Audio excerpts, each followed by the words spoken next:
in whose eyes heaven's gate to open wide. It will wash away my sins. Let His little shout come in. Yes, Jesus loves me. Yes, Jesus loves me. Yes, Jesus loves me. The Bible tells me so. Yes, Jesus loves me.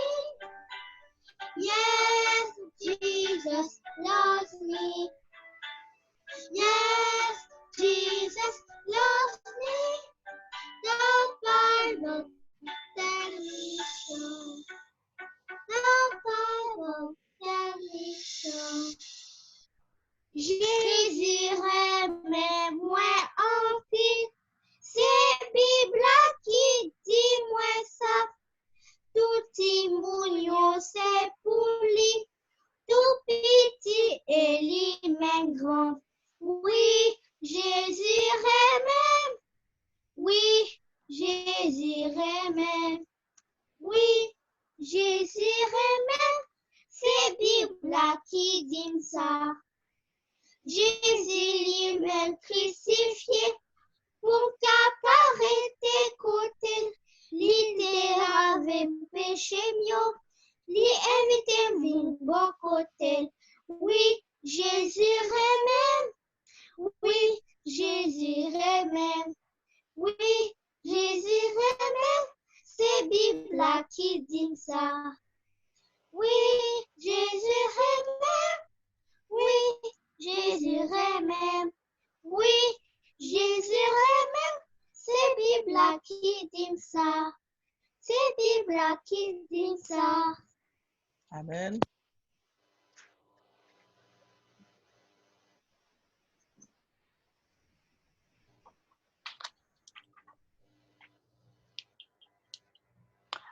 Allô Dora. Allô Dora. Allô, Romy. Comment ça va? Je vais bien pour toi. Ça va bien, merci. Romy, j'aurais une petite question pour toi. Je t'écoute. Qu'est-ce que nous croyons en tant qu'enfants de Dieu? C'est cela que nous allons découvrir aujourd'hui. Chers frères et sœurs, je vais vous laisser avec les enfants de la classe enfantine qui vont vous dire ce que nous croyons en tant qu'enfants de Dieu. Nous allons commencer avec Jean-Willer Cyrillien.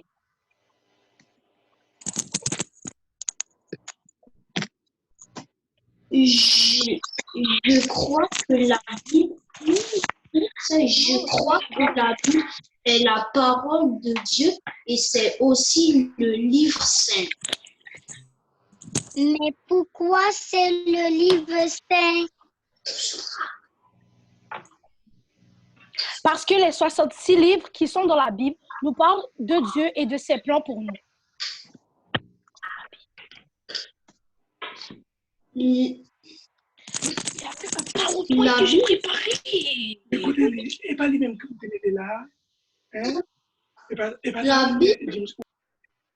La Bible a-t-elle été créée par la main de Dieu? Non, la Bible n'a pas été écrite par la main de Dieu. C'est poussé par le Saint-Esprit que les hommes l'ont écrit. Dans 2 Timothée 3, il est dit, tous les livres saints ont été écrits avec l'aide de Dieu. Et ils sont utiles pour enseigner la vérité, pour persuader, pour corriger les erreurs et former.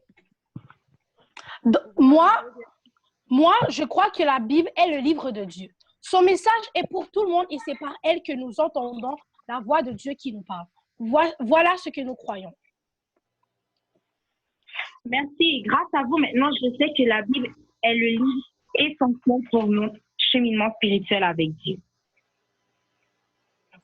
Pour le moment de louange, nous allons chanter le numéro 563 et 588, premier et dernier couplet.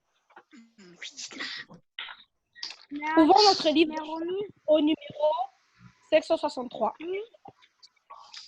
Romy. Je suis petit, mais que m'importe mon péché. Je suis l'agneau, je puis entrer par la porte qui mène au ciel. À que je mette, à que je mette, pauvre sauveur, sous ta houlette, mon jeune cœur. Je suis petit, mais si ma vie est aussi chère, si vie si bas, si Jésus la terre est infinie, et dès le mari, si à que je mets ta houlette, mon jeune cœur.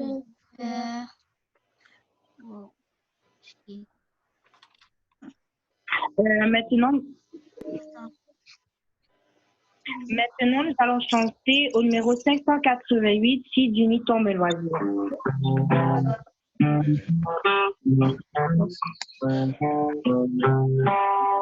Si d'uni tombe l'oiseau, Dieu répond à son cri. Et quand survient le tourbillon, il lui fait un abri. Il m'aime aussi, je sais qu'il m'aime aussi. Jésus m'aime bien que petit, la Bible me le dit. Le Seigneur nourrit les oiseaux, il aime la fourmi. Celui qui fait mes agneaux est aussi leur ami. Il m'aime aussi, je sais qu'il m'aime aussi. Jésus m'aime bien que petit, la Bible me le dit.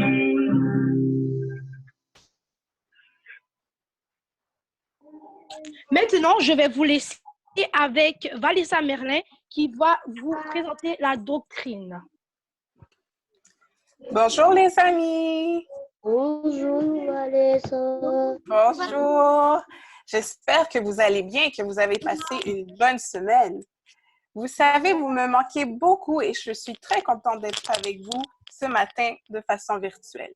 Donc, pour ceux qui ne l'ont pas déjà fait, je vous invite à vous connecter sur Zoom pour pouvoir voir la présentation d'aujourd'hui. Donc, comme vous le savez, ce trimestre à la classe enfantine, nous poursuivons notre étude des croyances fondamentales de l'Église adventiste. Nous sommes rendus à la 10e croyance qui a pour titre « Comment Dieu sauve les êtres humains ». Quel est le titre de la 10e croyance, les amis? Comment Dieu sauve les êtres humains? Oui, c'est ça. Comment Dieu sauve les êtres humains.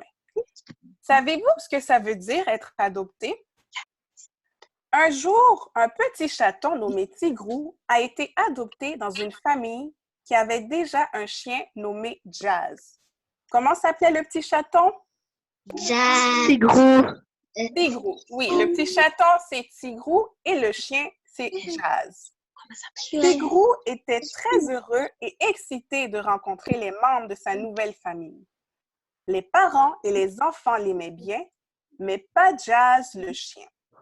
Or, c'est avec Jazz que Tigrou restait seul à la maison lorsque les autres partaient pour travailler ou aller à l'école. Pauvre Tigrou! Tigrou aimait bien Jazz, mais celui-ci aboyait fort chaque fois qu'il s'en approchait. Tigrou essayait quand même de suivre le chien et de faire la même chose que lui. Cela ne plaisait pas du tout à Jazz, qui s'éloignait toujours de Tigrou. Par contre, lorsque Jazz s'arrêtait pour se reposer, Tigrou en profitait pour se blottir contre lui en ronronnant. À la longue, Jazz a fini par traiter Tigrou comme s'il était son propre chiot, alors qu'il était un chaton. Ils jouaient ensemble, mangeaient ensemble et dormaient dans le même panier. Comme le reste de la famille, Jazz a finalement adopté le chaton et ils ont été de bons amis pendant de très longues années. Savez-vous que Dieu a fait la même chose pour nous en nous offrant le salut? Le salut est un mot bien compliqué qui veut dire être guéri et être délivré. Juste au moment où nous pensions que nous étions perdus, Dieu nous sauve du péché en nous adoptant dans sa famille. Les amis, vous savez, nous sommes tous pécheurs. Nous faisons malheureusement des choses qui déplaisent à Dieu, comme par exemple ne pas écouter mamie et papy, mentir aux amis, ne pas être gentil avec ses frères et sœurs, etc. Notre nature et nos actions nous rendent étrangers à la vie de Dieu. Mais il nous aime quand même, à un tel point qu'il a envoyé son Fils unique mourir sur la croix pour nos péchés et nous donner la vie éternelle. En d'autres mots, à cause de nos péchés, nous méritions tous de mourir, mais Jésus est mort à notre place. N'est-ce pas merveilleux, les amis? Oui. 1 Jean 3, verset 1er nous dit « Voyez quel amour le Père nous a témoigné pour que nous soyons appelés enfants de Dieu et nous le sommes. » Cela veut dire que même quand nous étions pécheurs et que nous n'appartenions pas à sa famille, Dieu nous voulait près de lui. Il veut nous adopter dans sa famille, comme l'a fait Jazz et la nouvelle famille de Tigrou. Voulez-vous faire partie de la famille de Dieu, les amis? Oui. Moi aussi. Demandons à Dieu de nous pardonner nos mauvaises actions et demandons-lui de nous changer. Un jour, nous ressemblerons pour toujours à Jésus. La Bible nous donne l'assurance que nous pouvons faire partie de la famille de Dieu. Oui, c'est vrai. Nous sommes les fils et les filles du grand Dieu. Ainsi, nous pourrons aller au ciel et vivre avec lui pour toujours quand il reviendra. D'ici là, Dieu a un plan spécial pour nous aider à ressembler à Jésus. Il envoie son Saint-Esprit parler à nos cœurs et nous enseigner à le ressembler en aidant toujours les autres et en ayant toujours confiance en lui. Les amis, avez-vous déjà fait un arbre généalogique? Cet outil nous permet de retracer nos parents, nos grands-parents, nos arrière-grands-parents et même nos ancêtres. En d'autres mots, l'arbre généalogique inclut les membres de notre famille à travers le temps. Savez-vous que par son plan du salut, Dieu nous adopte comme ses propres enfants et nous inclut parmi les membres de sa famille? Quel honneur! Vous imaginez comment cet arbre doit être majestueux et immense? Oui. Durant le reste du sabbat, je vous invite à dessiner un arbre avec beaucoup de branches et de feuilles en pensant à la grande famille de Dieu dont nous faisons partie. Vous pourriez aussi inclure votre nom, les noms des membres de votre famille et tous les amis que vous voudriez voir au ciel avec vous. Vous pourriez même les appeler durant la semaine pour partager la bonne nouvelle avec eux. Ne serait-ce pas une bonne idée, les amis? Oui. Rappelez-vous. Oui. Rappelez-vous, même quand nous étions loin de lui, Dieu nous a tellement aimés qu'il a envoyé son Fils pour nous sauver. Il nous adopte dans sa famille et de l'accepter. Maintenant, nous allons faire un bref résumé de ce que nous avons appris aujourd'hui. Quel était encore le titre de la 10e croyance? Oui, comment Dieu sauve les êtres humains. Qu'allez-vous répondre à vos amis s'ils vous posent cette question? Il faut leur dire qu'à cause du péché, tous les êtres humains sont devenus des orphelins destinés à la mort. Mais heureusement, Dieu a eu un plan de sauvetage. Il a envoyé son Fils unique mourir à notre place. Il nous a adoptés dans sa famille comme ses propres fils et filles. Et enfin, il veut que nous vivions au ciel avec lui pour toujours quand il reviendra. Êtes-vous contents de savoir cela, les amis? Oui. Oui, nos cœurs doivent être remplis de joie et de reconnaissance. Malgré tous les problèmes et les souffrances sur cette terre, nous avons un Papa céleste qui nous aime et qui nous appelle ses propres enfants. Comme le petit chaton Tigrou, nous ne sommes plus orphelins. Nous sommes chacun comme une petite feuille dans l'immense arbre de la famille de Dieu. Que Dieu vous bénisse et qu'il vous aide à comprendre ce message. Je vous souhaite un très bon sabbat et on se revoit la semaine prochaine. Bye bye les amis! Bye. Bye. Merci Vanessa pour ce beau message. Donc,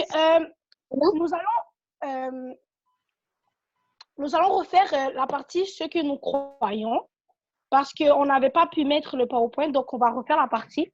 Tu peux y aller?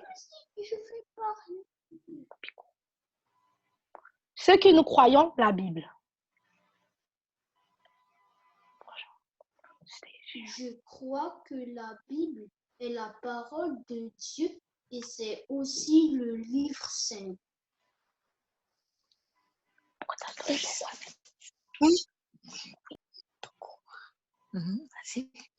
Je crois que la Bible Mais pourquoi c'est le... Mais pourquoi c'est le livre saint?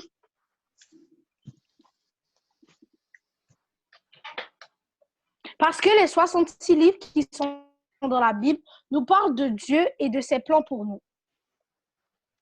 La Bible a-t-elle été créée par la main de Dieu?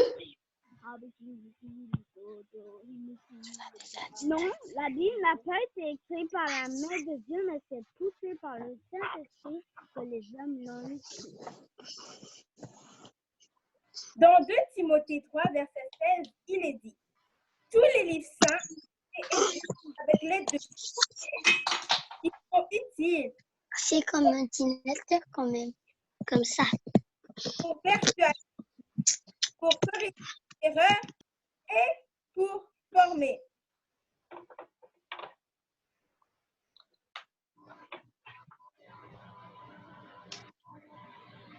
Moi, je crois que la Bible est le livre de Dieu. Son message est pour tout le monde et c'est par elle que nous entendons la voix de Dieu qui nous parle. Voilà ce que nous croyons. Donc, pour terminer, nous allons chanter au numéro 326 et nous allons prier avec Vanessa Merlin. Numéro 326.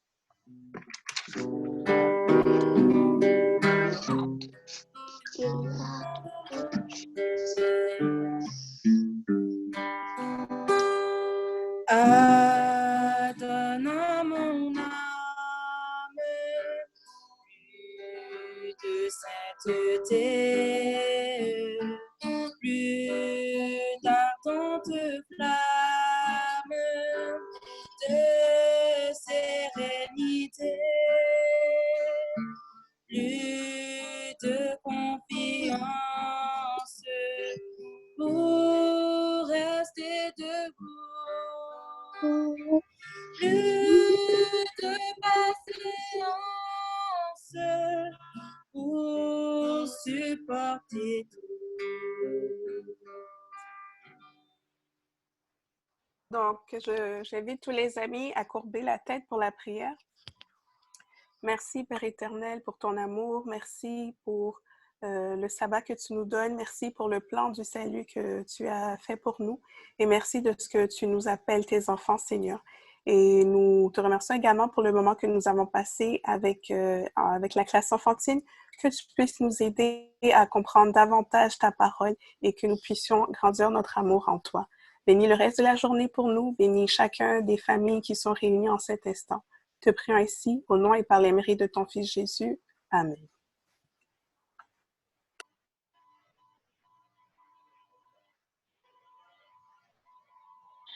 Merci d'avoir écouté et d'avoir participé au culte des enfants de la classe enfantine.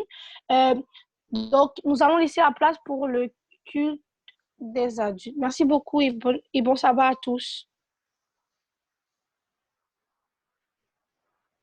Bye bye.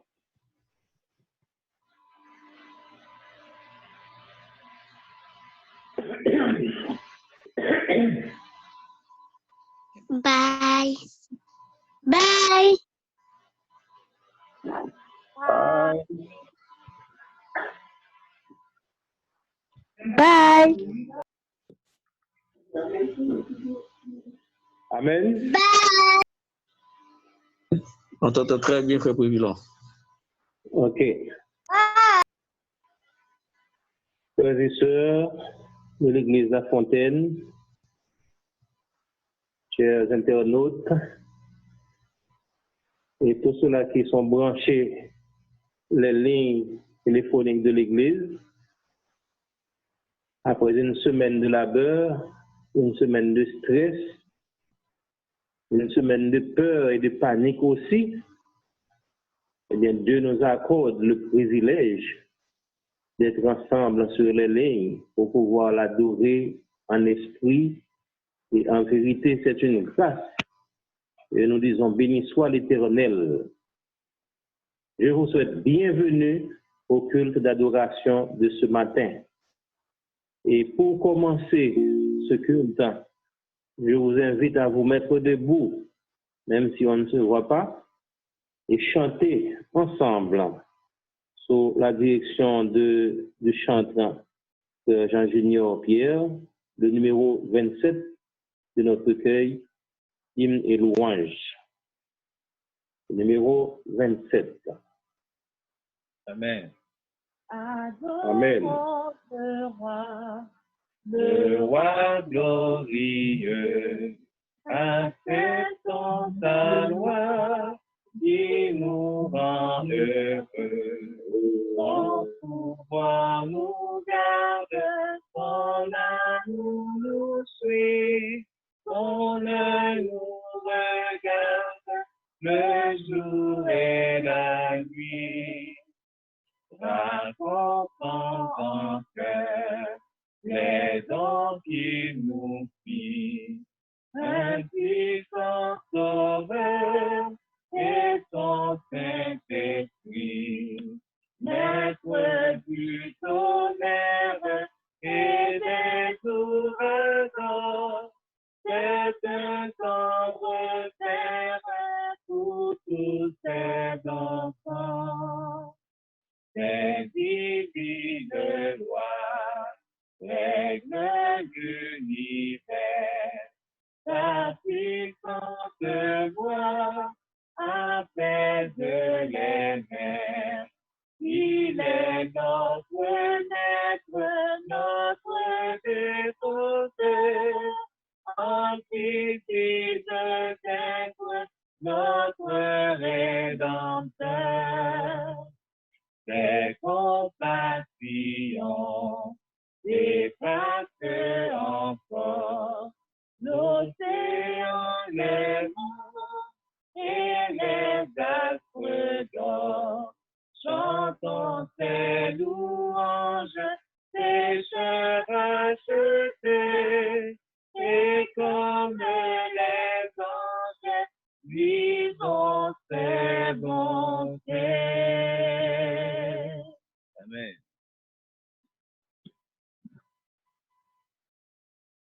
Éternel, notre rocher, toi, notre bouclier, papa, toi qui as fait le ciel et la terre, voici à tes pieds bénis ce matin pour te donner gloire que toi seul mérites. Reçois nos prières, reçois, papa, nos actions de grâce en cet instant. Nous sommes là pour te rencontrer, pour t'adorer, pour écouter ta parole. Dispose, papa, notre cœur, de façon que ta parole nous façonne, de façon que ta parole nous transforme. Amen. Amen. Nous sommes ici, frères et sœurs, pour louer notre Dieu. Notre Dieu mérite-t-il de la louange? Bien sûr. Donc nous allons le faire, nous allons faire cela, nous allons louer le Seigneur, notre Dieu, avec notre bien-aimé frère Junior, suivi de la lecture de Marc 4, verset 35 à 41, toujours par le frère Junior. Nous vous invitons à nous mettre ensemble pour louer le Seigneur. Chers frères et sœurs, je vous invite à vous rassembler pour chanter avec nous la louange de Dieu, notre Père. Mais juste avant de commencer, je vais lire pour vous le psaume 146. Louez l'Éternel.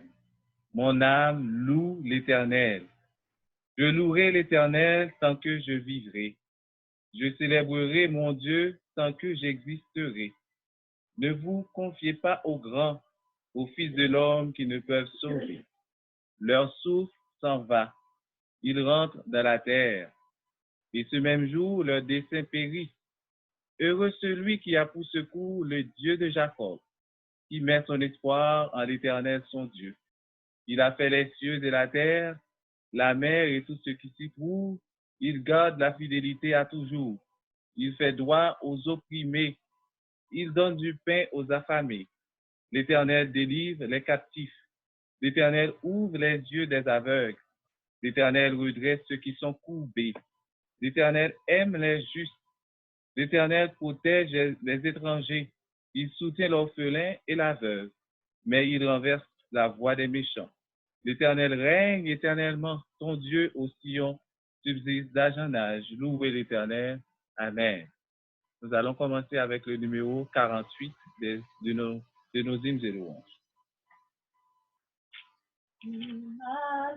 Aimé Seigneur, avant que la lumière brille sur l'univers, que ta voix a formé et que l'astre du jour parcourant sa carrière, la vie afflore sur la nature entière. Mon Dieu, tu m'as aimé, mon Dieu, tu m'as aimé. Mon Dieu, tu m'as aimé, quand sur la croix infâme, on qui de Jésus-Christ, le corps inanimé, et quand vous m'arrachez à la terrible place, sa portée des cris de mon âme. Mon Dieu, tu m'as aimé, mon Dieu, tu m'as aimé.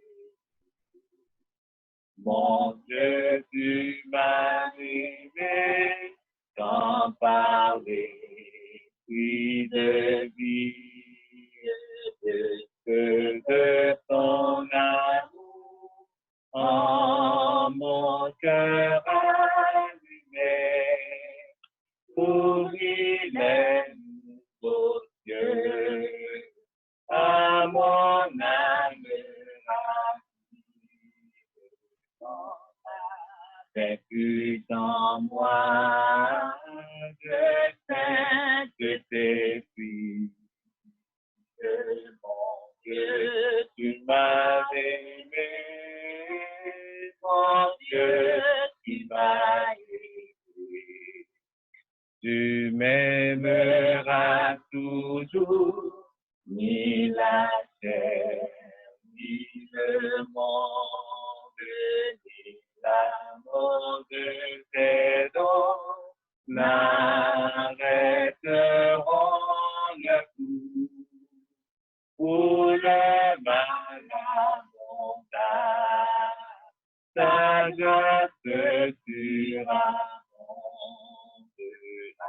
mon amour, oh Dieu, que mon amour réponde, toi qui m'aimes toujours, toi qui m'aimes. Numéro 523. Oui, tout est bien, oh mon âme le Seigneur. L'amour suprême veut ton bien. laisse-nous les vents, les mesures à son enfant, que toujours le veille sur nous tendrement. Dans nos détresses, Dieu nous donne ses richesses, son grand amour.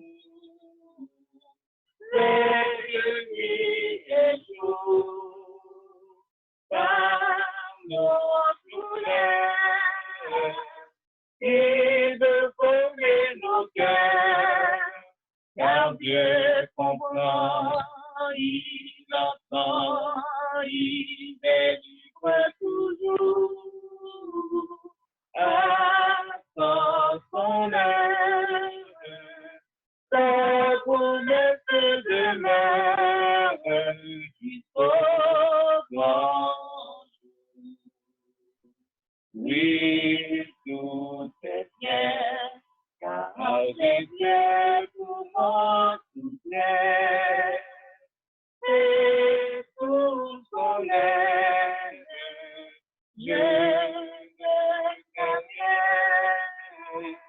Aucun malheur ne peut ravir notre bonheur.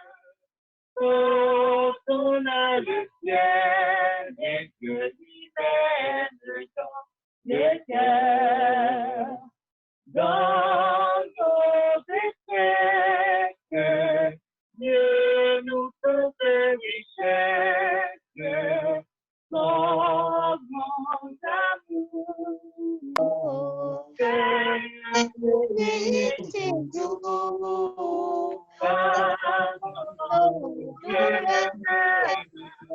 Il veut combler nos cœurs, car Dieu comprend, il entend, il délivre toujours.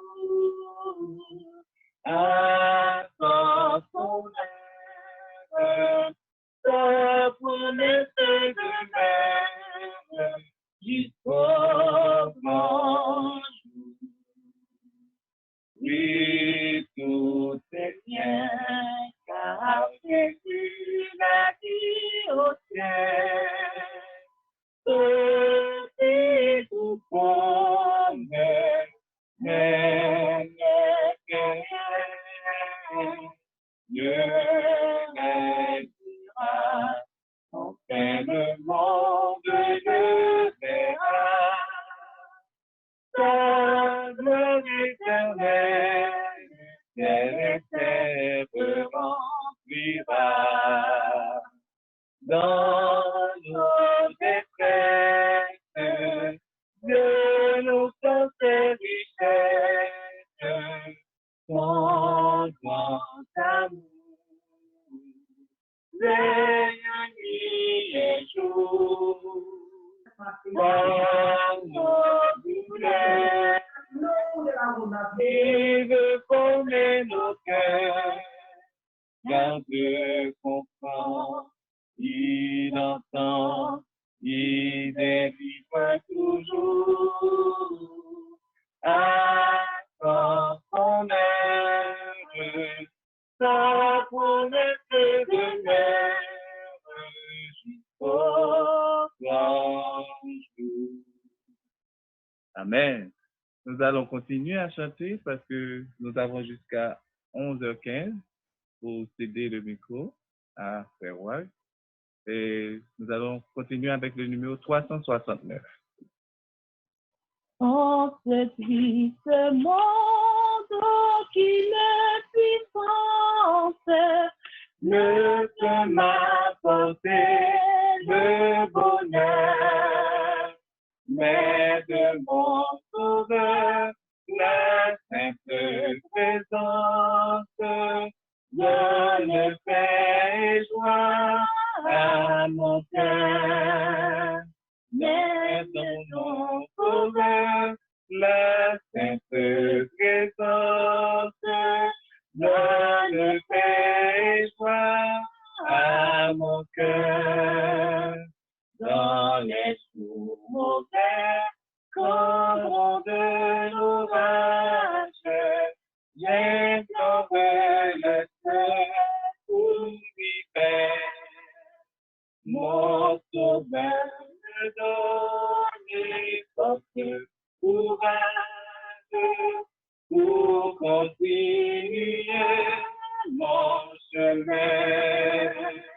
Mon sauveur me donne force, courage, pour continuer mon chemin. Lorsque dans la nuit, mille rayons éclairent le chemin où je dois marcher. Dans l'ombre soudaine, jaillit la lumière, et sa voix vient me rassurer. Dans l'ombre soudaine, jaillit la lumière, et sa voix vient me rassurer. Malgré mes erreurs, il soutient ma vie, il me comble de ses bontés. Je serai bientôt au ciel ma patrie, au séjour de ses rachetés. Je serai bientôt au ciel ma patrie, au séjour de ses rachetés. Ô merveilleux, lorsqu'avec les anges, dans le ciel très heureux d'élus, pour entendre l'hymne de louange, à ta gloire, ô Seigneur Jésus, pour entendre l'hymne de louange, à ta gloire, ô Seigneur Jésus. Amen. Nous allons lire ensemble avec Martine le psaume 148. Louez l'Éternel du haut des cieux, louez-le dans les lieux élevés, louez-le, vous tous ses anges, louez-le, vous toutes ses armées, louez-le, soleil et lune, louez-le, vous toutes étoiles lumineuses, louez-le, cieux des cieux, et vous, ô qui êtes au-dessus des cieux, qu'il loue le nom de l'Éternel, car il a commandé et ils ont été créés. Il les a affermis pour toujours et à perpétuité. Il a donné des lois et il ne les violera point. Louez l'Éternel du bas de terre, monstres marins et vous tous abîmes. Feu et grêle, neige et brouillard. Vent impétueux qui exécutait ses ordres. Montagnes et toutes les collines. Animaux, arbres fruitiers et tous les cèdres. Animaux et tout le bétail. Reptiles et oiseaux ailés. Rois de la terre et tous les peuples. Princes et tous les juges de la terre. Jeunes hommes et jeunes filles. Vieillards et enfants. Qu'il loue le nom de l'Éternel, car son nom seul est élevé. Sa majesté est au-dessus de la terre et des cieux. Il a relevé la force de son peuple, sujet de louange pour tous ses fidèles, pour les enfants d'Israël, du peuple qui est près de lui. Louez l'Éternel. Amen. Amen. Continuons avec le numéro 287. Exaltons notre divin Maître, dont l'amour ne saurait changer. Il nous est doux de connaître et de le prendre pour berger. Louons, le Rédempteur rédempteur, notre Seigneur, victorieux, il nous donna le très bonheur et nous bénit du haut des cieux. Dans le péché, dans l'ignorance, nous vivions sans foi, sans espoir. Mais il a vu notre souffrance et près de nous, il vient s'asseoir. Louons, louons le Rédempteur, notre Seigneur, victorieux. Il nous donna le vrai bonheur, et nous bénit du haut des cieux. Dans nos cœurs brille la lumière, la précieuse vérité, lui-même devint notre frère, le sauveur de l'humanité. Louons, louons le Rédempteur, notre Seigneur, victorieux. Il nous donna le vrai bonheur et nous bénit du haut des cieux.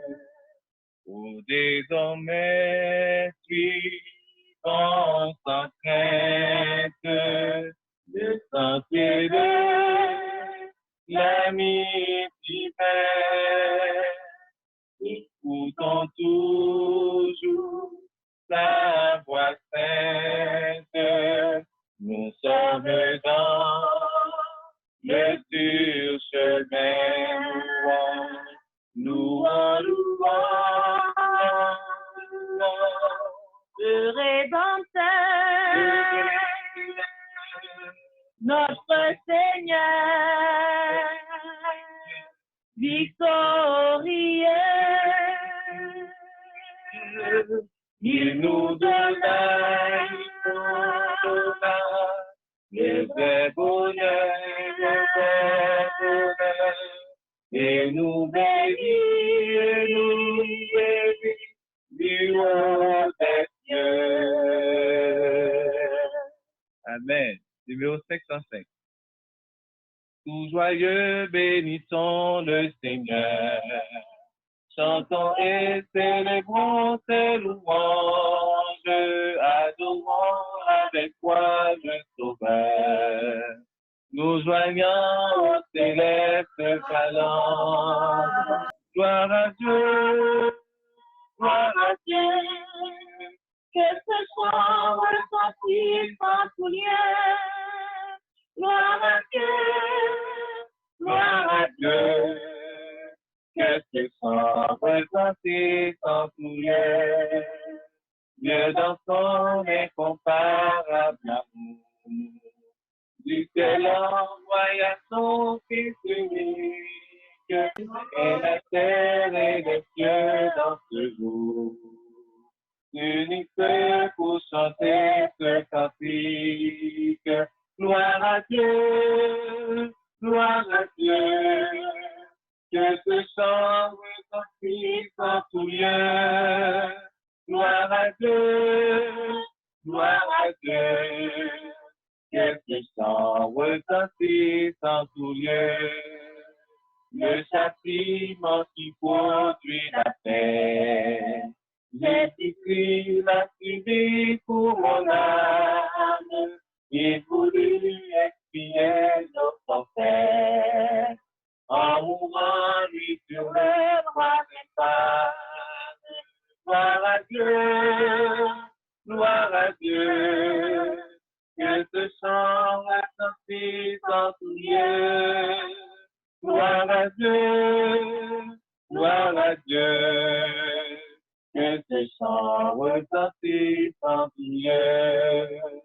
Nous voulons en retour ton sauveur, t'aimer par-dessus toute autre chose, comme ton amour dans notre cœur, et puis de chacun de nous du gloire à Dieu, gloire à Dieu, gloire à Dieu, que ce chant retentisse en tout lieu. Gloire à Dieu, gloire à Dieu, que ce chant retentisse en tout lieu. Amen. Je vais lire pour vous le texte de méditation pour ce matin, qui se trouve dans Marc 4, versets 35 à 41. Ce même jour, sur le soir, Jésus leur dit, « Passons à l'autre bord. » Après avoir envoyé la foule, ils l'emmenèrent dans la barque où il se trouvait. Il y avait aussi d'autres barques avec lui. Il s'éleva un grand tourbillon et les flots se jetaient dans la barque, au point qu'elle se remplissait déjà. Et lui, il dormait à la poupe sur le coussin. Ils le réveillèrent et lui dirent, « Maître, ne t'inquiètes-tu pas de ce que nous périssons? » S'étant réveillé, il menaça le vent et dit à la mer, « Silence, tais-toi. » Et le vent cessa, et il y eut un grand calme. Puis il leur dit, « Pourquoi avez-vous ainsi peur? Comment n'avez-vous point de foi? » Ils furent saisis d'une grande frayeur, et ils se dirent les uns aux autres, « Quel est donc celui-ci à qui obéissent même le vent et la mer? » Amen. Pour prédisposer frère Wag, chantons le numéro 375. Mais entends-tu la tempête? Mais entends-tu la tempête et cette terrible accent par le Seigneur et la reste, sauve-nous de tes enfants. Mais aucun bruit ne réveille, nous périssons. À nos qui prêtent l'oreille, sauve-nous, nous t'en prions. Il parle aux flots dans des mantes, toi. La mer, les vents font silence, lève-toi, lève-toi. Il est notre délivrance, lève-toi. Maître, mon cœur qui chancelle, traverse les grandes eaux. Et l'orage à Manasel, libre de rudes assauts. Pour qui est à ma détresse, d'où me viendra le secours? À toi, Seigneur, je m'adresse, c'est à toi que j'ai recours. Il parle aux flots en démence, lève-toi. La mer, les vents font silence, lève-toi, lève-toi. Il est notre délivrance, lève-toi.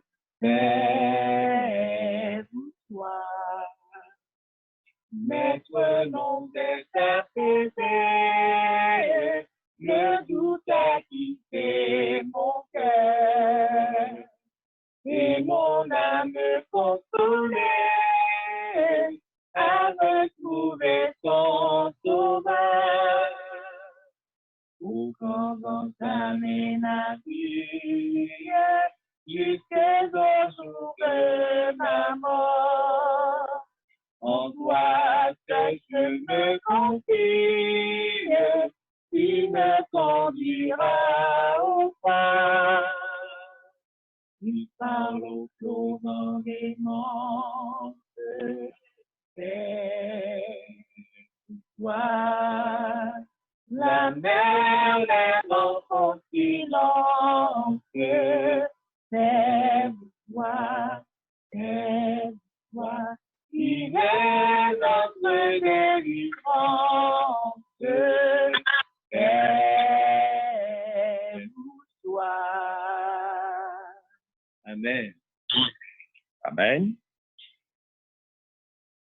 Chers sœurs et frères, chers amis, bon sabbat dans le Seigneur. Que la grâce et la paix de Dieu soient avec vous tous. Nous tenons à remercier Dieu par le fait qu'il nous donne l'opportunité d'être en vie ce matin. Nous remercions Dieu par le fait qu'il nous a permis d'être à ses pieds, pour le chanter, pour le glorifier, pour l'adorer en esprit et en vérité.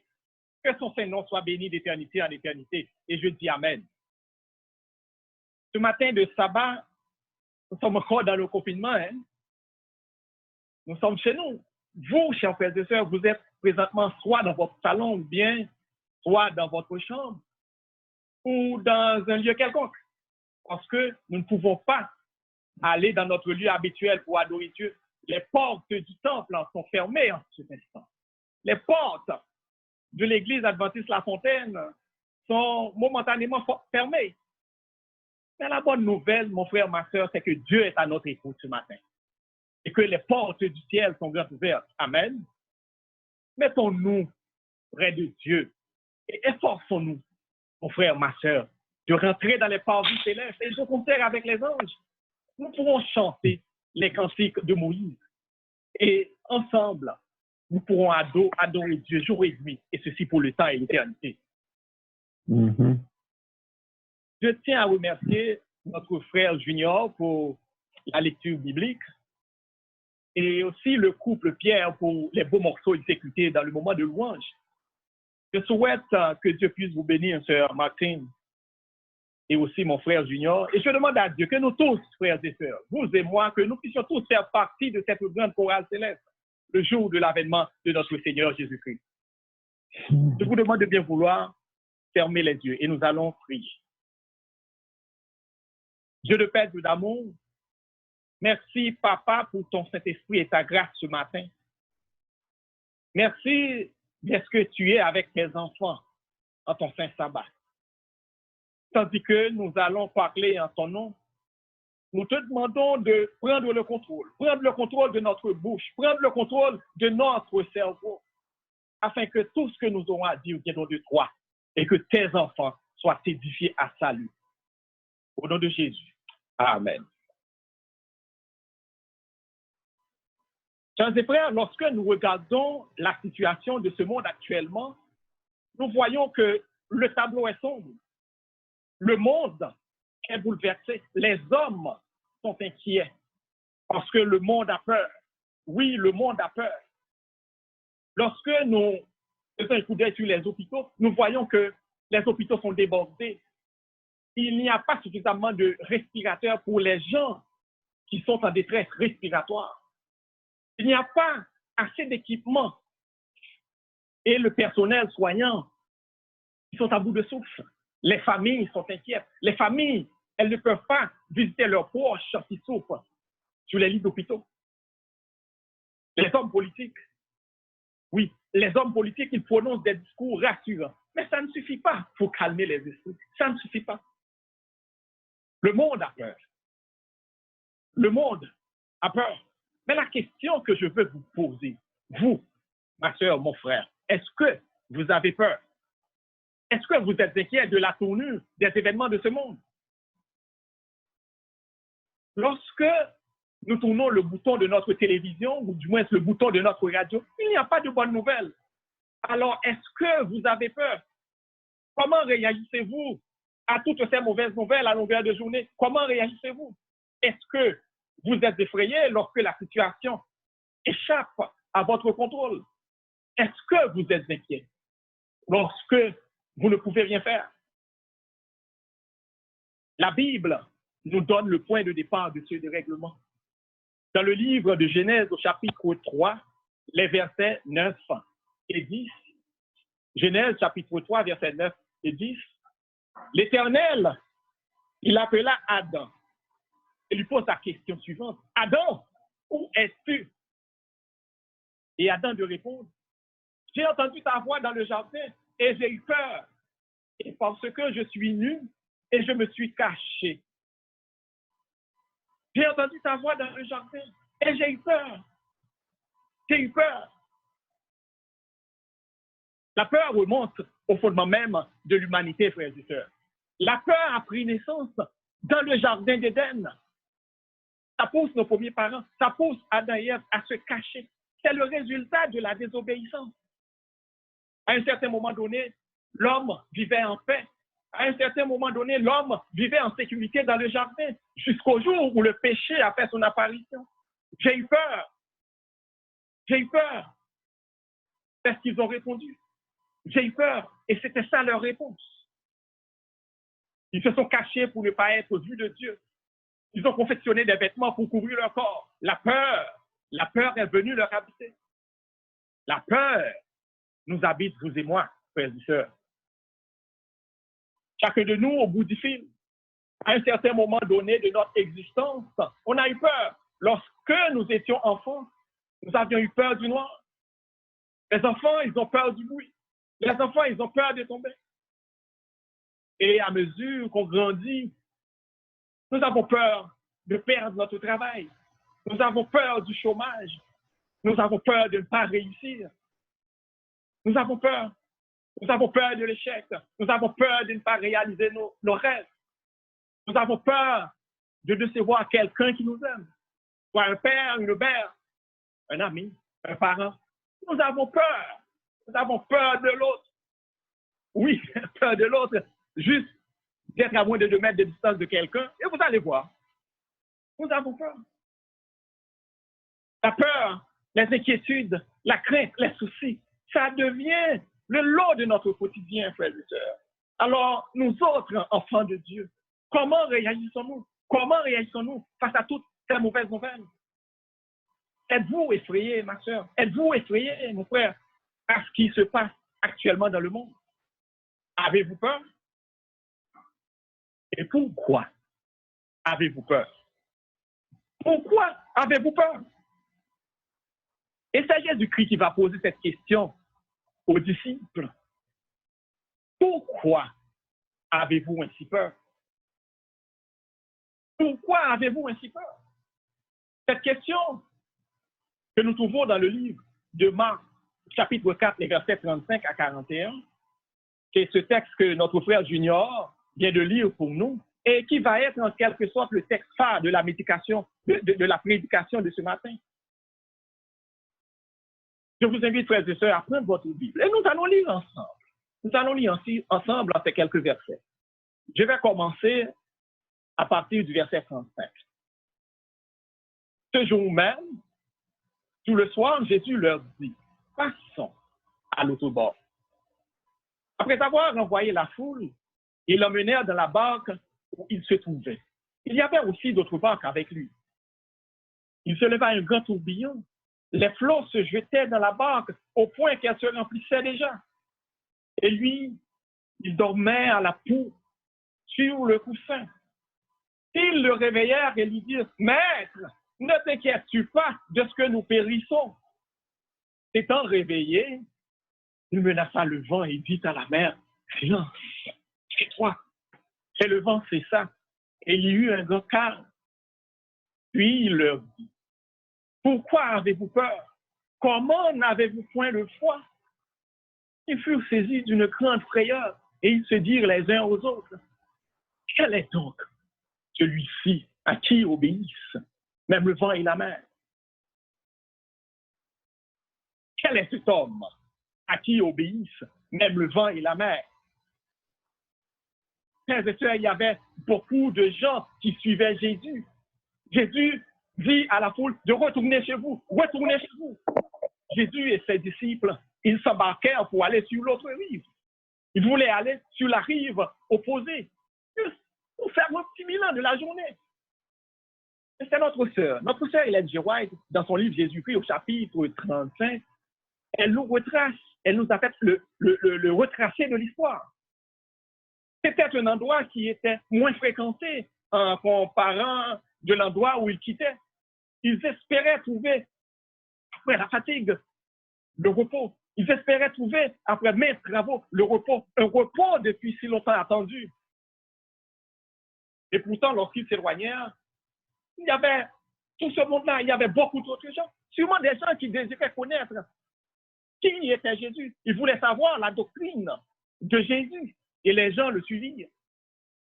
Les disciples ont suivi Jésus parce que Jésus leur a dit, au verset 35, je lis, au même jour, sur le soir, il leur dit, passons à l'autre bord.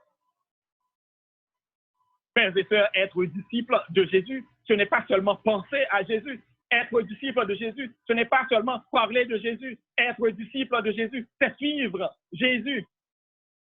Et c'est ce qu'ont fait les disciples. Ils ont accepté de monter avec lui dans le bateau. Les disciples, ils ont accepté de quitter le rivage pour demeurer avec Jésus. Les disciples se croyaient être de tout repos. Ils croyaient qu'il était à l'abri du danger parce que celui qui guérit les malades, il est là. Ils se croyaient être de tout repos parce que celui qui ressuscite les morts, il est présent dans la barque. Celui qui fait des miracles, il est dans le bateau. Pas de danger, pas de problème. C'est pas un bon flamme. C'était supposé être une soirée calme. C'était supposé être une soirée de tranquillité sur le lac parce que Jésus est là. C'était supposé être une bonne aventure. Quelle erreur! Quelle erreur de penser qu'avec Jésus, la mer va être toujours calme. Quelle erreur de penser qu'avec Jésus, il n'y aura pas de tempête. Il y a tellement de gens, mon frère, ma soeur, qui pensent que suivre Jésus, c'est la garantie de ne pas avoir de tempête dans leur vie. Suivre Jésus, c'est la garantie de ne pas avoir de tempête qui s'abattent sur eux. Mais non! Mais non! Une relation avec Jésus sans tempête, vous et moi, nous savons bien que ça n'existe pas. Parce que le monde dans lequel nous vivons, c'est un monde de tempête. Le monde dans lequel nous vivons, c'est un monde de tempête. Nous n'avons aucune raison de croire que parce que nous sommes chrétiens, ces tempêtes ne peuvent pas nous atteindre. Non, vous et moi, nous savons bien que ce n'est pas le cas. La mer était calme. La mer était calme. Et tout à coup, au verset 37, de sombres nuages s'accumulèrent dans le ciel. Il y a eu une tempête telle qu'on en voit souvent dans le coin. La tempête se déchaîna sur la mer. Le soleil s'était couché et il commençait à faire noir sur les eaux. Et les vagues furieuses poussaient le petit bateau. Ils poussaient la barque, ça et là, de haut en bas. Les vagues poussaient le bateau de gauche à droite. Les vagues la balayaient. Et les vagues commençaient de couler. Ils menacent en quelque sorte de couler ce bateau. Et déjà ce bateau se remplissait d'eau. Ah, ma soeur, mon frère, je ne sais pas pour vous si vous avez déjà été sur la mer dans un petit voilier. Et c'est ça qui t'arrivait. Ça t'arrivait même environ une douzaine d'années. On était sur un petit canot. Dans mi-temps, ils l'ont mis. Ça a sauté un côté qui est les baradères, côté que me fait. Ça peut aller un côté qui est les grands boucans, c'est à quelques kilomètres de baradères. Vous êtes monté dans ce petit canot là, frère, avec Samuel. Ah, c'est un petit canot. L'arrivée dans mi-temps, là, mais à pas de pied bois. Pas ouais, monde, il fait noir. Sous pas qu'on nage le pirate, frère. Et surtout, si la mer est mauvaise. C'est une expérience pour moi difficile à oublier. À l'intérieur de ce bateau, mon frère, ma soeur, tout était précipitation. À l'intérieur du bateau où étaient Jésus et ses disciples, tout était confusion. Le bruit des voix des pêcheurs qui se mêlait avec celui de la tempête. Les pêcheurs, c'était des hommes forts. Les pêcheurs, c'était des hommes courageux. C'était des hommes qui étaient habiles à manier leur barque. Ils connaissaient déjà les changements de température au niveau de cet endroit. Mais ils se sentaient impuissants. Ils se sentaient impuissants face à cette terrible bourrasque. Et ils voyaient le bateau s'enfoncer. Et ils commencèrent à désespérer.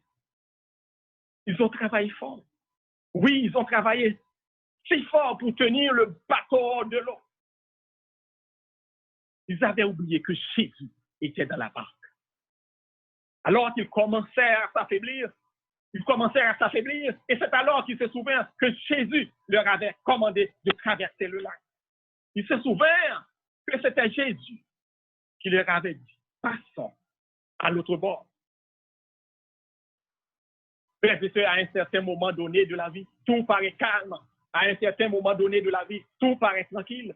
Nous avons du travail, nous avons une famille. À un certain moment donné de la vie, tout paraît calme. Nous avons la santé, tout est calme, tout est tranquille. Nous faisons de notre mieux avec nos forces. Mais c'est lorsque la tempête arrive que nous voyons tout de suite sur qui il faut appuyer. Mais c'est quand la tempête se déchaîne, nous voyons que nous avons besoin de quelqu'un pour nous rappeler. Dans leur détresse, les disciples s'adressèrent à Jésus et ils s'écrient, « Maître, Maître !» Le bruit de la tempête couvre leur voix. Ils n'avaient pas eu de réponse. Ils étaient désespérés et ce désespoir les saisit. Ils appellent de nouveau, mais il n'y a pas eu de réponse. Est-ce que Jésus les a abandonnés? Est-ce que Jésus les a abandonnés? Est-ce que Jésus le Maître les a laissés seuls, les abandonnant à leur tort? Les disciples étaient affolés. Ils appellent, ils continuent d'appeler, ils appellent encore, parce qu'il n'y avait plus rien à faire pour se sauver. Et la tempête avait aussi, il avait fait beaucoup d'efforts pour diriger la barque, mais tout était en vain. Jésus était leur seule espérance. Et c'est ainsi, il se penchait sur le corps de Jésus et il s'écrie de plus en plus fort. Verset 38, « Maître, Maître, ne t'inquiètes-tu pas de ce que nous périssons? Maître, ne te soucies-tu point de ce que nous périssions? » Les disciples, ils étaient étonnés de voir Jésus dormir si paisiblement dans une tempête. Les disciples, ils étaient choqués de le voir dormir si paisiblement dans une tempête. Je dis la créole, Jésus-Christ vague, l'abdomen, alors que le danger les envahisse, alors que la mort les menace. Ils luttent si fort contre cette tempête. Mais pourquoi?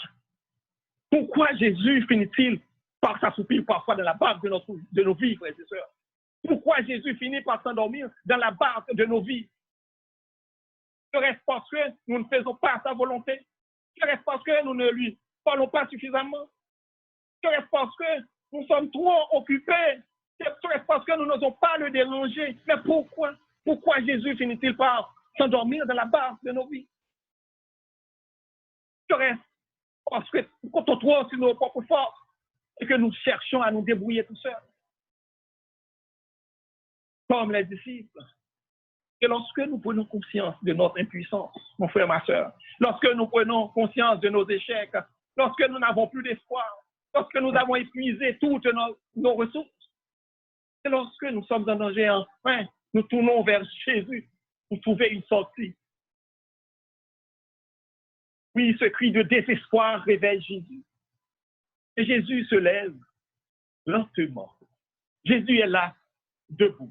Jésus est là dans la barque des pécheurs. Jésus est calme, sans crainte, au milieu de cette tempête. Et il lève la main. Une main si souvent employée pour accomplir des miracles. Et Jésus dit à la mer en furie, verset 39, « Tais-toi, sois tranquille. Tais-toi, sois tranquille. » L'orage a cessé. Les vagues s'apaisent. Les nuages dans le ciel se dissipent, frères et sœurs. Les étoiles apparaissent. et la barque se repose. La barque se repose sur un lac tranquille. Et à cet instant, Jésus se tourne vers les disciples. Il leur dit, « Pourquoi avez-vous peur? N'avez-vous point de foi? Pourquoi avez-vous peur? » Frères et sœurs, nous savons très bien, vous et moi, que Jésus ne dort jamais. Amen. Nous savons très bien que Jésus veille toujours. Même endormi, Jésus, il est là, il n'est pas absent. Jésus est dans notre barque, dans la tempête. Jésus, il est là, dans le tumulte. Jésus, il est là. Il n'attend qu'un seul geste de notre part, qu'on le réveille, frères et sœurs, qu'on le réveille. Ce matin, je vous encourage à ne pas vivre dans la crainte, mon frère, ma sœur, parce que Jésus est dans la barque de notre vie. Et je dis Amen. Je vous encourage à ne pas vivre dans la peur, parce que Jésus est dans la barque de nos vies. Oui, n'ayez pas peur. N'ayez pas peur, parce que Jésus est dans la barque de nos vies. Et c'est ça le titre de notre message de ce matin. N'ayez pas peur. Jésus est dans la barque de nos vies. Si nous avons l'impression que parfois Jésus dort, si nous avons l'impression que Jésus n'agit pas, pourquoi ne pas crier comme les disciples, frères et sœurs? Crier à Jésus, parce que nous savons Jésus est là. Jésus est toujours là avec nous, même au cœur de toutes les tempêtes de nos vies. Jésus est là. Amen. Alors, pourquoi? Pourquoi, ma soeur? Pourquoi avez-vous peur? Comment n'avez-vous point de foi? Disait Jésus aux disciples. Personne. Personne. Absolument personne n'osait dire quelque chose. Personne n'osait rompre le silence. Personne n'osait parler. Même Pierre. Pierre, c'est un disciple que j'aime beaucoup, frères et sœurs. Pierre, il n'a pas essayé d'ouvrir la bouche pour exprimer la crainte. Il n'osait rien dire. Jésus a dit, tais-toi. Sois tranquille. Au simple commandement de Jésus, tout était calme, tout était tranquille. Il n'y avait plus de peur dans ce petit bateau. Il n'y avait plus de crainte. Le danger est passé. Et tous, ils avaient vu le miracle de Jésus. Frères et sœurs, Dieu nous rejoint dans nos peurs. Parce que c'est en lui que nous pouvons retrouver notre sécurité. Dieu n'élimine pas les risques. Dieu n'élimine pas les dangers de la vie. Et il nous promet de les traverser avec lui. Amen. Dieu ne nous abandonne jamais. Dieu ne nous laissera jamais seuls, frères et sœurs. La tempête fut calme. Après que cette tempête fut calmée, les disciples, ils chuchotaient, ils disaient entre eux, verset 41, toujours marquable. Mais quel est celui-ci à qui obéissent même le vent et la mer? C'est pour faire non, on n'a oublié. On n'a pas oublié, on sait non, on n'a oublié. Et on sait sur le monde vivre. On n'a pas jamais sortir dans tête. Les disciples, ils ont eu peur. Les disciples, ils ont eu peur de perdre leur vie. Ils ont eu peur de la mort. Parce que la menace était là, parce que le danger était là, le malheur était là. Oui, les disciples, ils étaient paniqués. Jésus leur dit, pourquoi avez-vous peur, gens de peu de foi? Oh, frère Maxime, lorsque l'eau commence à monter dans votre barque, n'attendez pas le dernier moment pour réveiller Jésus. Lorsque vous faites face aux difficultés, n'attendez pas au dernier moment pour crier aux oreilles de Jésus. Les tempêtes de la vie peuvent venir de toutes parts. Les tempêtes de la vie peuvent venir du nord comme du sud. Elles peuvent venir de l'est comme à l'ouest. Les difficultés de la vie peuvent venir de partout. Mais n'attendez pas, ma soeur, pour réveiller Jésus. N'attendez pas, mon frère, pour réveiller Jésus. Les enfants échappent à votre contrôle. Les enfants ne vous écoutent plus. N'attendez pas longtemps pour réveiller Jésus. Votre couple traverse des vagues hautes de 10 mètres, des vagues de 15 mètres, des vagues de 20 mètres, des vagues de mensonges, des vagues de chicanes, des vagues d'infidélité, des vagues d'incompréhension. N'attendez pas, ma soeur, n'attendez pas, mon frère, pour réveiller Jésus. Présentement, vous êtes au chômage. Vous n'avez pas à avoir de l'aide du gouvernement dans ces différents programmes. Vous avez des dettes. Vous avez le loyer à payer. Vous n'avez pas à subvenir aux besoins de vos familles. Vous n'arrivez pas à subvenir aux besoins de vos enfants. N'attendez pas avant de réveiller Jésus-Christ. Vous ne vous entendez plus avec vos collègues au travail. Le patron vous fait voir de toutes les couleurs. N'attendez pas avant de réveiller Jésus. Vous avez des problèmes de santé. Vous êtes malade.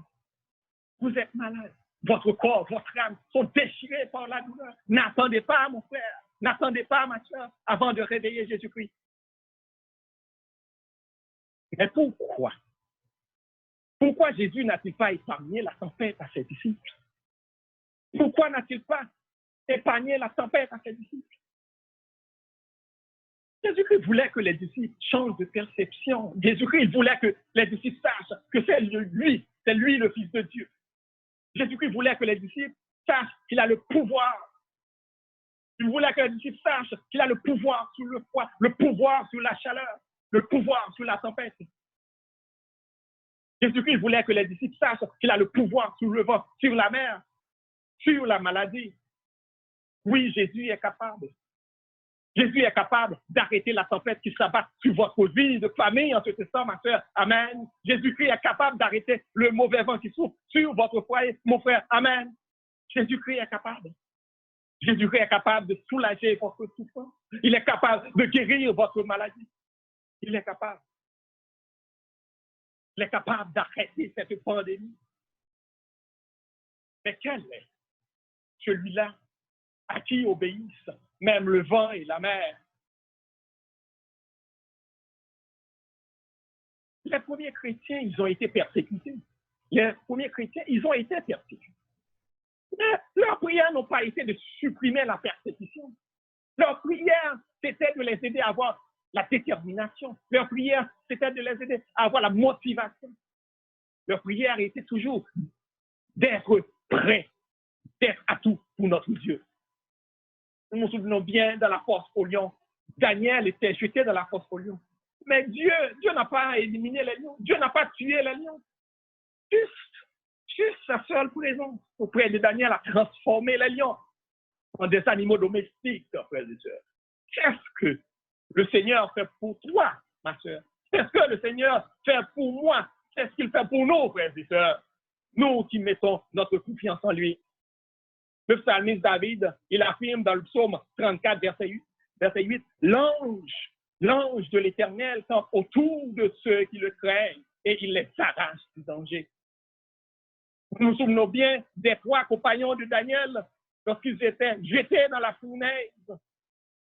Dieu a donné l'occasion au roi Nebuchadnezzar de mesurer sa puissance à travers Shadrach. Dieu a permis au roi Nebuchadnezzar de mesurer sa grandeur à travers Meshach et Abednego, eux qui ont refusé de s'incliner devant le Dieu du roi. Un Dieu fait de mes hommes. Hein?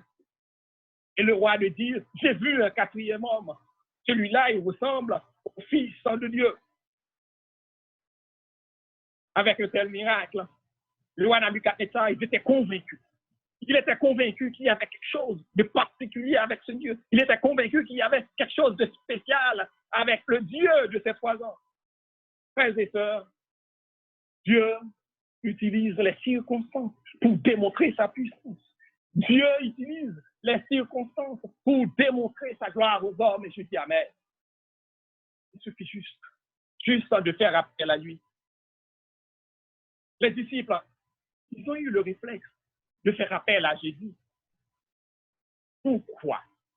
Pourquoi Dieu semble-t-il dormir alors que nous sommes pris dans l'épreuve? Pourquoi?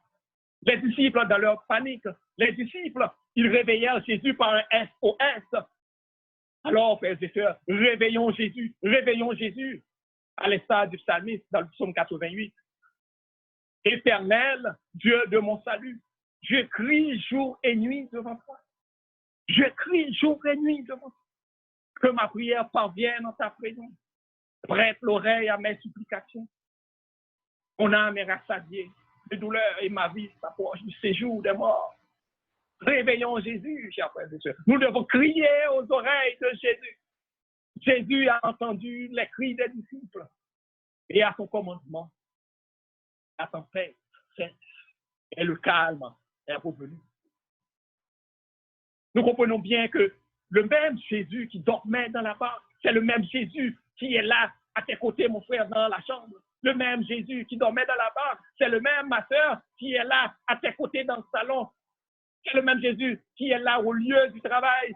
C'est le même Jésus qui nous accompagne dans nos déplacements jour après jour. Le même Jésus qui était dans la barque, c'est lui qui est là dans notre traversée du désert. Au milieu de la mer, Jésus-Christ est là. Nous comprenons que l'univers, les vents, les mers sont sous son autorité. Alors notre vie est dans sa main. Et je dis Amen. Alors, comment réagissons-nous lorsque nous nous trouvons comme abandonnés, en proie aux problèmes de la vie? Nous nous trouvons comme abandonnés, en proie aux difficultés de la vie. Est-ce qu'il vous arrive de croire que Jésus dort? Nous arrive-t-il de croire que notre Jésus dort? Au verset 39, Jésus dit au vent, silence, c'est tout. Frères et sœurs, combien de fois il nous manque la bonne vision d'apprécier ce que le Seigneur a fait pour vous? Ne serait-ce que pour dire merci au Seigneur. Merci, Papa. Merci, Jésus, pour la respiration. Merci du fait que je peux respirer à l'air libre maintenant. Merci du fait que je ne suis pas branché sous un respirateur. Merci, Seigneur, d'être que nous sommes en mesure de marcher sans douleur présentement. Merci, Papa, d'être que maintenant, nous avons l'usage de notre main. Nous pouvons utiliser un livre de chant pour chanter. Après un tel miracle, on attendait des disciples, des paroles d'action de grâce. On attendait des disciples, des paroles de reconnaissance, des paroles de remerciement. Efforçons-nous donc, mon frère, ma soeur, de compter le nombre de fois que nous avons manqué d'exprimer notre reconnaissance envers Jésus-Christ, envers notre Seigneur. Nous devons confesser nos manquements chaque fois que le Seigneur vient à notre secours et que notre étonnement se transforme en remerciement envers notre Dieu. Oh, frères et sœurs, nous vivons des fois des situations difficiles. Nous vivons des fois des situations pénibles, mais notre Dieu est à nos côtés dans nos difficultés. Notre Dieu est à nos côtés dans nos épreuves. Amen. Le Seigneur nous demande de ne pas nous inquiéter. Le Seigneur nous promet d'être là avec nous. Au moment de la maladie, il nous promet d'être là. Dans le chômage, le Seigneur nous promet d'être là. Dans les épreuves, dans la tempête, le Seigneur est dans la barque. Amen. Remettons nos peurs, remettons nos inquiétudes, nos craintes à Dieu. Expérimentons la paix du Seigneur, frères et sœurs. Oh oui, nous vivons des moments difficiles, mais c'est le moment. C'est le moment de penser à prier. C'est le moment de penser avant tout à la prière. Parce que la prière, c'est le moyen qui nous permet de dominer nos peurs. Nous devons prier, frères et sœurs. Nous devons prier en tout temps. Prier les uns pour les autres. Prier pour nos frères et sœurs qui sont seuls. Prier pour nos frères et sœurs qui sont découragés. Nos frères et sœurs qui vivent dans le désespoir, dans la souffrance. Prier pour les familles qui sont en deuil. Prier pour les familles qui sont en difficulté. Prier pour les familles qui sont désunies. Nous devons prier. Prier pour ceux qui sont malades, ceux qui souffrent présentement à l'hôpital. Tout type de maladie, maladie physique, maladie mentale, frères et sœurs. Nous devons prier pour eux. Prions pour que le calme revienne dans la barque de notre vie. Si vous êtes malade actuellement, si vous êtes au chômage, si vous traversez une tempête, quelque tempête que ce soit, en cet instant, vous pouvez entendre le Seigneur dire, n'aie pas peur, je suis avec toi, ne crains rien, je suis avec toi. Ne promène pas des regards inquiets, car je suis ton Dieu, je te fortifie, je viens à ton secours, je te soutiens de ma droite triomphante. Isaïe 41, verset 10. Frères et sœurs, jouissons de la présence sécurisante de notre Dieu. C'est le moment, oui, c'est le moment de rester dans la prière, parce que nous avons devant nous un ennemi invisible, que seule la prière est capable de vaincre. Les scientifiques, les médecins seuls, Ils ne peuvent pas trouver de médicaments. Ils ne peuvent pas trouver de vaccin encore adéquat. Mais l'Éternel est capable d'arrêter ce fléau, ma soeur. Il est dit, arrêtez, sachez que je suis Dieu. Je domine sur les nations, je domine sur la terre. L'Éternel est capable de stopper ce fléau. Il est capable d'arrêter cette pandémie à l'instant même. Oui, c'est le moment. C'est le moment d'avoir les yeux fixés sur Jésus-Christ. Jésus-Christ qui est le vainqueur de tout mal. Amen.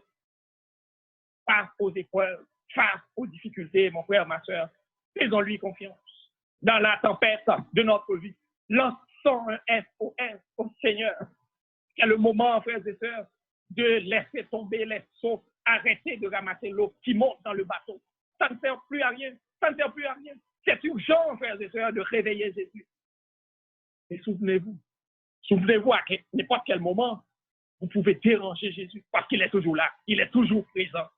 Il est toujours prêt à ramener le calme dans votre vie afin que nous tous, vous puissiez naviguer dans les eaux paisibles.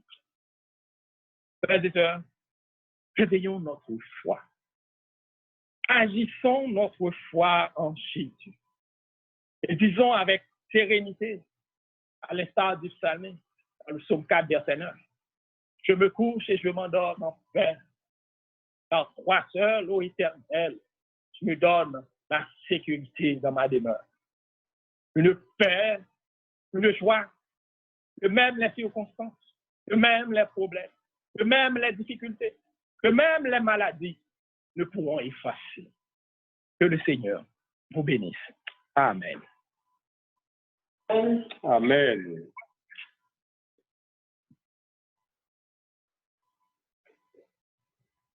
Et voici, je suis avec vous tous les jours jusqu'à la fin du monde. Ce même Jésus qui a ramené le calme, qui a apaisé la tempête pour les disciples, c'est ce Jésus que nous servons. Il est le même hier, aujourd'hui et éternellement. Face à toutes sortes de tempêtes qui se sont élevées, qui se lèvent et qui se lèveront encore dans le monde, parfois dans notre foyer et même dans notre vie personnelle, nous vous invitons, frères, à expérimenter la présence et la toute-puissance de Jésus, car lui seul est capable de maîtriser toutes les forces de la nature et ramener le calme dans notre vie, tant collective que personnelle. En ce moment, nous disons merci à l'Éternel qui nous a permis de nous réunir au bout du fil pour l'adorer en esprit et en vérité. Et nous le remercions d'avoir utilisé son serviteur Frère Mélé pour nous parler en ce sens, pour nous réconforter, encourager et faire confiance davantage à Jésus. Et pour terminer, nous vous invitons à vous mettre debout et chanter sous la direction de Frère Junior au numéro 370 de notre recueil Hymnes et louanges.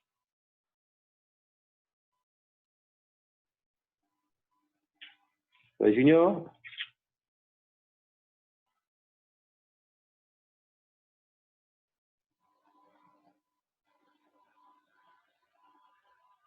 Amen.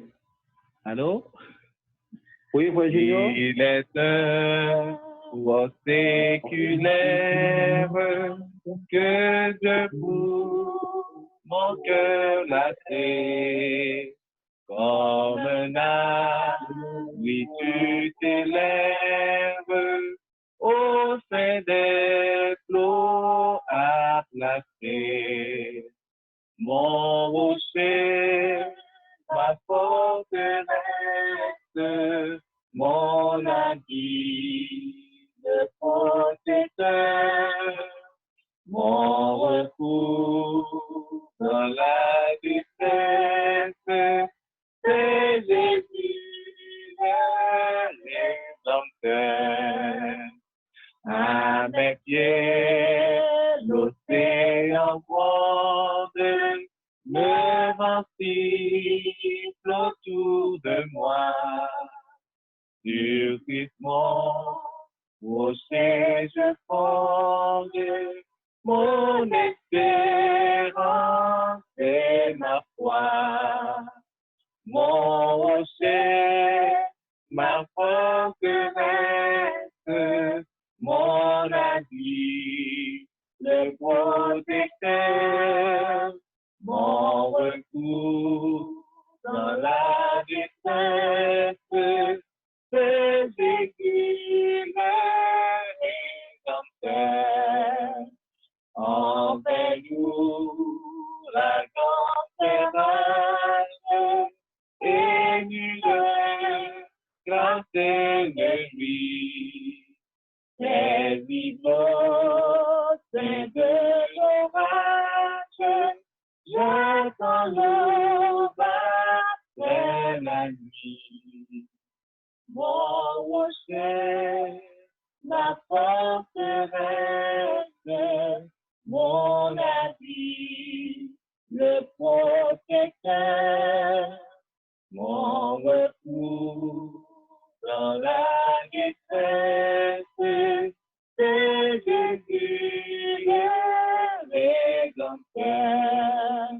Jouet de l'ondacité, c'est abri, la couvert, bien faudra me tourmenter, au rocher qui m'a sauvé.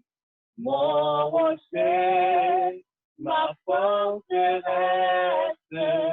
mon asile, le protecteur, mon recours dans la détresse, c'est Jésus le rédempteur.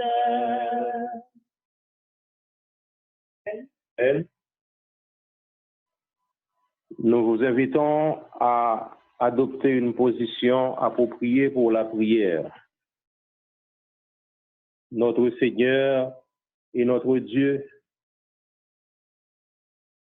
en cet instant béni, nous voulons te louer, te glorifier, te psalmodier pour ton amour, tes compassions, ta bonté qui ne sont jamais épuisées pour nous, malgré nos erreurs, malgré nos imperfections, malgré nos transgressions, mais au contraire, qui se renouvellent chaque jour et à chaque instant de notre vie. Seigneur, merci parce que de ta préscience, tu avais planifié ces moyens technologiques pour tes enfants afin de nous permettre de t'adorer, de nous réunir, de pouvoir rester connectés avec toi et avec nous-mêmes en ces temps difficiles. Face au déclin moral et spirituel qui sévit dans le monde, nous sommes conscients et nous sommes convaincus qu'il y a un problème. Nous savons à qui nous référer comme exemple. Mais Seigneur, heureusement, nous avons une référence en toi et en toi seul. Aide-nous à te faire confiance et aide-nous à rester connectés avec toi. En ces temps difficiles où des tempêtes de toutes sortes s'élèvent, Seigneur, à travers le monde, dans notre vie, des fois dans notre foyer, nous te demandons de nous rassurer, de nous aider à faire une expérience avec toi, de nous aider, Seigneur, à expérimenter ta présence et ta toute puissance dans notre vie, car tu es le même hier, aujourd'hui et éternellement. Au moment où nous te prions, Seigneur, il y a des personnes dont leurs vies sont très agitées. Il y a des personnes qui sont agitées par la peur, la peur du COVID-19 et surtout la peur de la souffrance provoquée par ce virus destructeur. Il y a des personnes qui sont atteintes et qui souffrent amèrement. Et il y a des personnes qui ont d'autres problèmes. Seigneur, si nous sommes en vie, nous sommes en santé, nous pouvons te louer. C'est juste ta grâce. Nous n'avons aucune prétention d'être meilleurs que les autres. Seigneur, tu nous as fait grâce. En cet instant, nous te supplions, Seigneur, d'étendre cette grâce sur ces personnes qui souffrent à l'hôpital, chez eux, dans les centres d'hébergement. Nous te demandons, Seigneur, de ramener le calme dans la vie de ceux-là qui sont troublés, qui ont peur. Et nous te demandons, Seigneur, de nous rassurer aussi, de ramener le calme d'abord chez nous, dans notre vie, dans notre bateau, et que nous puissions avoir les yeux fixés toujours sur toi et sur toi seul. Et s'il arrive que la tempête se lève dans notre vie, Seigneur, aide-nous à ne pas faire nous-mêmes des manœuvres et ne pas attendre le dernier moment pour faire appel à toi. Mais permets que, Seigneur, que nous ayons toujours recours à toi seul pour amener le calme. Seigneur, bénis chacun de nous au bout du ligne, bénis ton serviteur qui a parlé en ton nom, et nous te demandons de visiter en ce jour de sabbat, qui est un jour de délivrance, un jour de miracle, un jour de guérison. Nous te supplions de déléguer des anges puissants, des anges médecins dans les hôpitaux, dans les maisons où il y a des personnes malades, des personnes infectées, des personnes qui n'ont aucun espoir, des personnes qui sont seules et qui sont abandonnées, Seigneur, afin de les réconforter, de les guérir, de les délivrer, de les libérer de la chaîne de la peur, de la chaîne du virus destructeur. Et Seigneur, tes enfants qui prêtent service à ceux-là qui sont dans cette situation, nous te demandons de les immuniser, de les réconforter, de les fortifier, Seigneur, et qu'ils puissent faire face à cette situation difficile. Seigneur, bénis chacun de nous et bénis le reste de la journée du sabbat pour nous, que nous continuons à te faire confiance. Nous te réclamons toutes ces grâces. Au nom de Jésus qui vit et qui demeure au siècle des siècles. Amen. Amen. Nous souhaitons bon sabbat à vous tous. Et frère Junior, le chant pour se séparer. Le numéro 596, un couplet. L'eau mugissant, l'eau dans furie, entourez-moi, je n'ai pas peur, quoi qu'il en soit, Père infini, jusqu'à la barre, mon sauveur.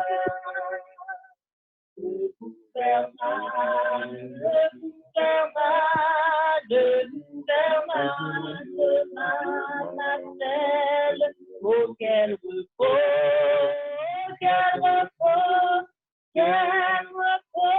Jésus le tient dans la nuit,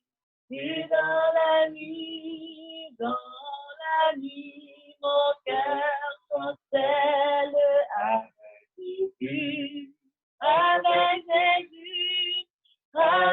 Jésus, oui, tout est bien. Bon sabbat à tous. Amen. Bon sabbat. Bon sabbat. Bon sabbat. Bon sabbat.